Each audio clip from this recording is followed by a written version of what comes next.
make a wish. Jollibee, di ba? Ito. Okay, kids, slow your hand up. Wait, close your eyes and make a wish.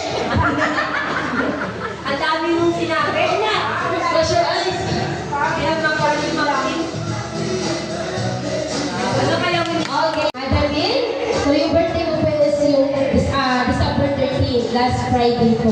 But then, we are celebrating with, and that's why, so thankful po ako sa aming pong mga ka-Adamin staff, especially sa aming mga ka-Adamin family.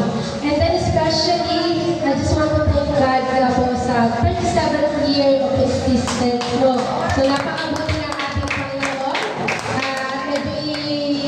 I just want to get this chance para masabi ko po na talagang si Lord is napakabuti po sa buhay ko natin. Amen. Hindi ko po masasabi ko hindi po nasayang yung half of my life sa mundo ito kasi unang-una we have a purpose, yung makilala ang ating Panginoon. Amen. So, we are not here just to earn money, just to earn fame, or kung ano po yung mga material na bagay na kumbaga iniin natin yung binubuhos natin sa buhay.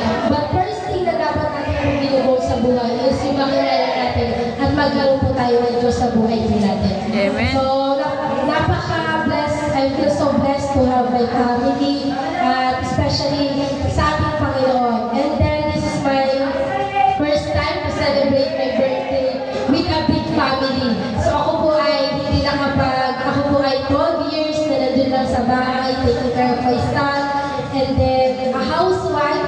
But then, this is my first time talaga na again nakapag-celebrate kami ng birthday ko with a big family, my ka-Adamin family. So, maraming salamat po, Adamin family, and then especially sa aking mga ka-ayos, at especially kay Ma'am Sylvie, na talagang initiate na tayo na kami po ay mag-celebrate ng birthday, even though na, ano na po,